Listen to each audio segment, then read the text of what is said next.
में आप जो है अच्छा, उस काउंटिंग तरीके को लेकर से तो आंकड़े आशंका कर मन से सकते हैं। निकल गई होगी, या अभी भी आपको लगता है कि गड़बड़ी हो सकती है? क्योंकि सुबह से जो निर्देश आ रहे थे, मुख्यमंत्री ममता बनर्जी जिस तरीके से कह रही थी कि नजर रखेगा, किसी भी तरह की कोई गतिविधि संदिग्ध ना होने पाए, अभी भी शंका है क्या मन में? नहीं, अभी शंका बिल्कुल है, शंका रहेगी भी, और जब तक काउंटिंग खत्म नहीं हो जाती, इसीलिए कहा जहाँ पे 500 से 700 सीटों का अंतर से बीजेपी जीत रहे थे, वहां रिकाउंटिंग की जो है आप वो करेंगे, मांग करेंगे। ये तो रहेगा रहेगा। और और ये हक है हमारा, जी। लोकतंत्र में ये हमारा हक है। ये लोकतंत्र में आपको ये हक मिल रहा है, इसका पूरा अधिकार है, ये भी तो एक अच्छी बात है ना। इसके पॉजिटिव एस्पेक्ट भी देखिए। अवधेश उपाध्याय जी आज तक तो हमारे, चल नहीं रहा ना, अभी भी अब आप संविधान दोनों जो है बातें करते हैं, एक बाबा तो साहब पूरे अधिकार आपको मिले हैं, उसके बावजूद आप मशीनरी को बार बार मैं बोलकर मैं संदेह भी तो उत्पन्न बोल रहा करते हूँ, हैं। क्या अब आपको लगता है कि इस तरीके से चुनाव होना मेरे चाहिए लगने था? नहीं लगने से कुछ नहीं राफेल होता है, तो नैरेटिव का राफेल खेल है, मेरे राफेल नहीं लगने से क्या उतारा, होता और आईएनए विक्रांत नहीं उतारा, बाकी तो सभी की उतार दिया था। आप ये सोचिए, 508 अधिकारी को तबादले हुए, 4 राज्यों से 5 है। मैं इसका ये जो आप बार बार प्रश्न उठाते हैं, इसको बार बार कह चुका हूं कि आप looking at the history of Paschim Bengal, कि हम जानते हैं वहां किस तरह की हिंसात्मक राजनीति होती है। बीजेपी के 300 से ज्यादा नेता मार दिए गए, कार्यकर्ता मार दिए गए, उसके बाद में अगर ये सख्ती करनी पड़ी है तो इसमें दिक्कत क्या है? और अच्छा है कि बिना हिंसा के चुनाव हो गए और आप ट्रेंड में भी अच्छे दिख रहे हैं, मतलब कि अच्छा ही है। आप ये किसने कहा? वो बीजेपी के ही नेता थे। ये जांच हुई क्या? ये कोई भी अश्विनी मार दिया जाए, बीजेपी अवधेश उपाध्याय जी मेरे साथ, अवधेश उपाध्याय जी मेरे साथ मौजूद हैं, बीजेपी के नेता हैं, वो बताएंगे आपको। बोलिए अवधेश जी।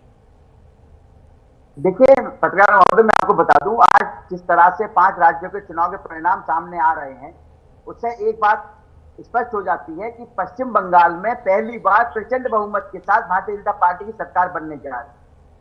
अभी चक्रवर्ती जी कह रहे थे कि दबाव बनाया जा रहा है, हिंसा की जा रही है। अरे भाई, आप 2021 का चुनाव याद कीजिए ना चक्रवर्ती जी, 300 से ज्यादा हिंसा बंगाल में हुई थी, 100 से ज्यादा लोगों की हत्या की गई थी। आज भी आप देखिए, डायमंड हार्बर जो पाकिस्तान की एक लियारी थी, जिसमें एक धुरंधर था, जिसमें एक बाहुबली था, उसके कहने पर वहां की जनता को डराया धमकाया जाता था, उसी तरह से डायमंड हार्बर में किया जाता है अभिषेक बनर्जी के द्वारा। तो अभिषेक बनर्जी कौन हुआ? दूसरा रहमान डकैत। अब ऐसे रहमान डकैत को पश्चिम बंगाल की जनता छोड़ेगी नहीं। आज 2 घंटे और रुक जाइए, स्पष्ट स्थिति आपके सामने हो जाएगी कि किस तरह से पश्चिम बंगाल में भारतीय जनता पार्टी सरकार बनने जा रही है।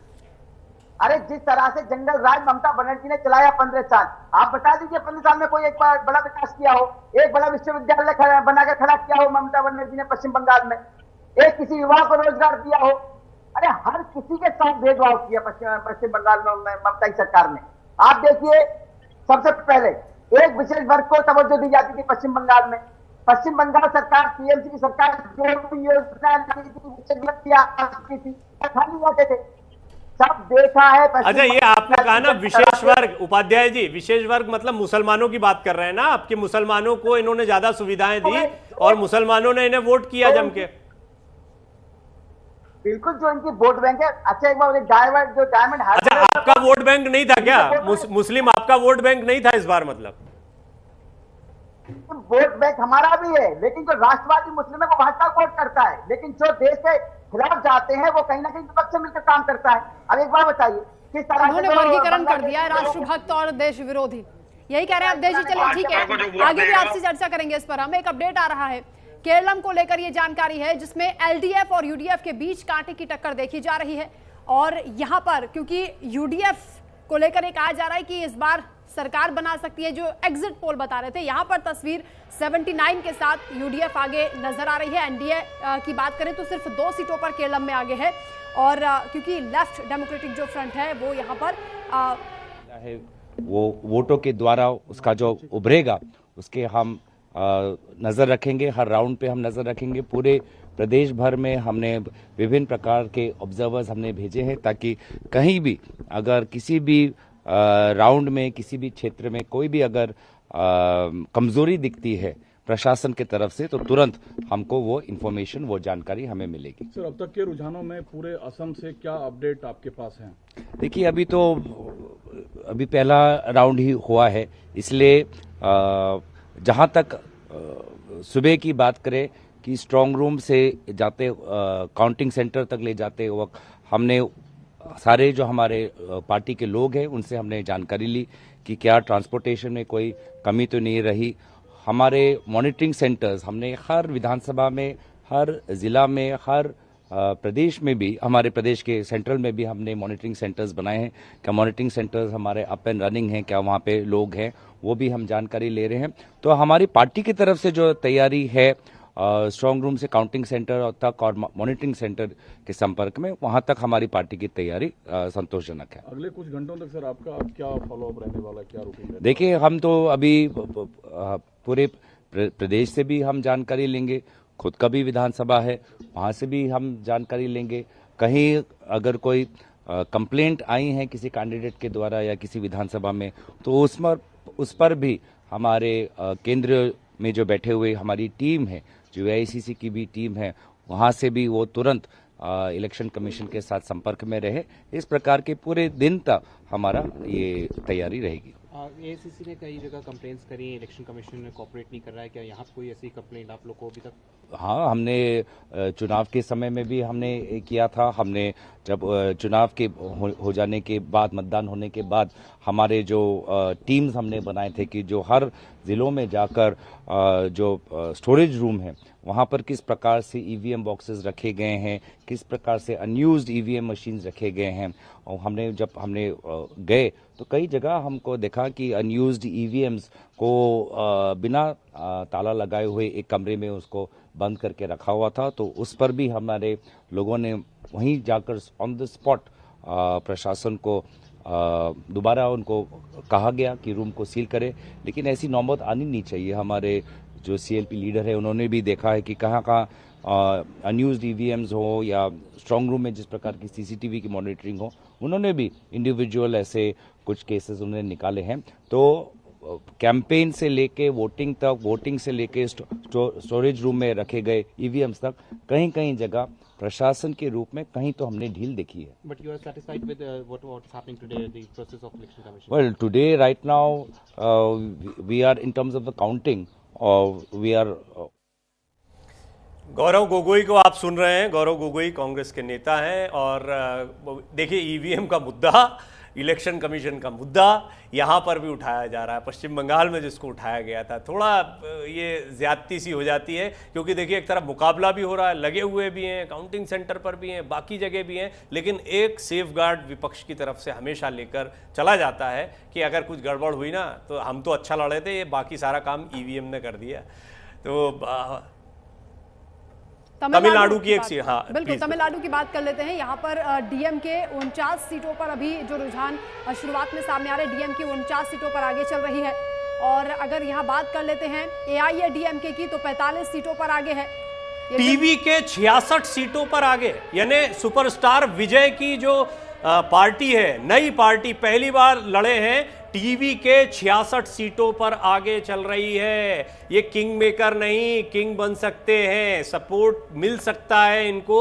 ये बहुत बड़ा बदलाव होगा। एग्जिट पोल के दिन एक एग्जिट पोल ने जब इन्हें दिया था अवसर, तभी से मुझे लग रहा था कि ये ज्यादती है, ढंग से नब्ज को नहीं समझा गया। तमिलनाडु की सियासत सितारों के इर्द गिर्द बीतती है। तो 160 सीटों के रुझान आ रहे हैं और रुझानों में विजय की टीवी के सबसे बड़ी पार्टी बनती हुई नजर आ रही है। टीवी के 66 सीटों पर आगे है और DM के 49 सीटें अभी रुझानों में मिलती हुई नजर आ रही हैं।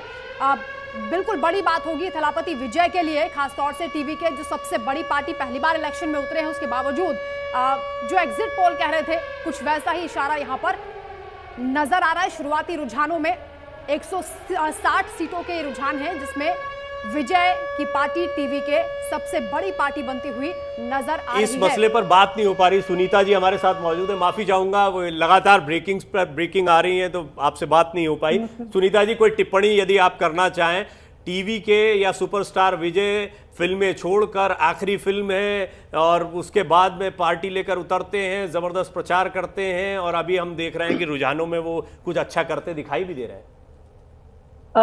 जी हाँ, ये तो सरप्राइज एलिमेंट है। लेकिन जबकि एक poll agency like Axis My India, उन्होंने किया था प्रेडिक्ट कि विजय आगे जाएंगे, टीवी के आगे जाएगा, और काफी सारे कह रहे थे कि वो किंग मेकर बनेंगे और अगर वो ओवर परफॉर्म करते हैं तो हंग असेंबली भी हो सकती है। लेकिन यहाँ तो ये आगे जा रहे हैं टीवी के, और AIDMK और DMK पीछे रह गए हैं। तो तमिलनाडु की हिस्ट्री रही है कि यहाँ जो एक्टर्स वगैरह हैं, जैसे कि जयललिता जी, NT रामाराव या रामचंद्रन जी थे, तो वो भी जैसे NT रामाराव था थे, उन्होंने भी वो भी 6 महीने में उन्होंने वो पॉलिटिक्स में आए थे और फिर उन्होंने भी इलेक्शन जीता था।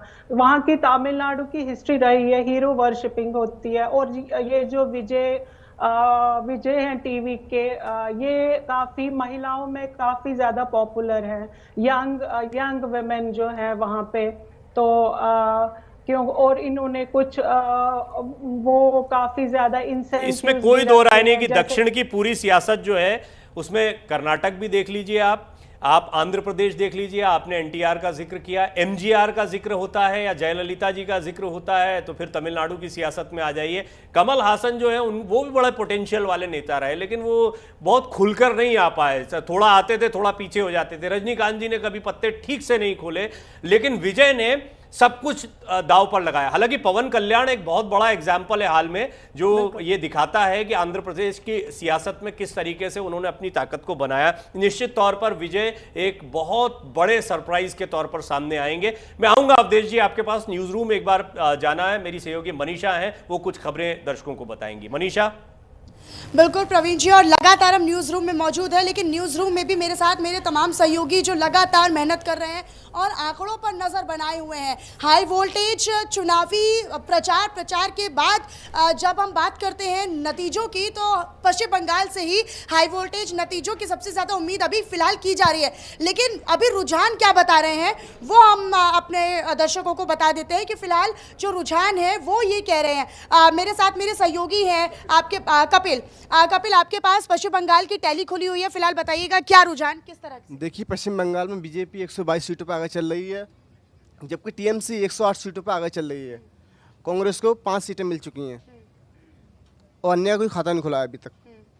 यानी कि बीजेपी जो है वो बढ़त बनाती हुई और तृणमूल जो है वो हालांकि बहुत ज़्यादा पीछे नहीं है, लेकिन कड़ी टक्कर जो है वो नज़र आ रही है। मेरे साथ मेरे सहयोगी हैं फिज़ा, मैं आपका रुख कर लेती हूँ। फिज़ा, फिलहाल कौन सी टैली आपके पास खुली हुई है और फिलहाल क्या रुझान? मेरे पास तमिलनाडु की टैली है और तमिलनाडु में अब तक टोटल 169 हो चुका है सीटें जो हैं, और ADMK के पास 52 सीटें हैं, DMK के पास 50 और TVK के पास 67 और अदर्स जो है अन्य वो 0 है। तो तमिलनाडु में जो सीटें आगे चल रही हैं वो TVK, यानी कि 67 सीटों के रुझान के साथ जो TVK है वो फिलहाल टक्कर देती हुई बाकी राजनीतिक दलों को नजर आ रही हैं। स्वाति मैम हमारे साथ जुड़ी हुई है। स्वाति जी, आपके पास कौन सी टैली है? मेरे पास असम की टैली है, इसमें 126 में से 104 सीटों पर रुझान आ चुके हैं और बीजेपी काफ़ी आगे चल रही है 73 सीटों पर, और वहीं कांग्रेस 27 पर है, अन्य की बात करें तो 4 पर है। तो इस तरह से हम रुझानों में तो देख रहे हैं तो बीजेपी काफ़ी आगे चल रही है, कांग्रेस मतलब अभी टक्कर के आसपास भी नहीं है। तो अभी तो यही लग रहा है कि असम में बीजेपी एकदम बहुमत के साथ आ सकती है।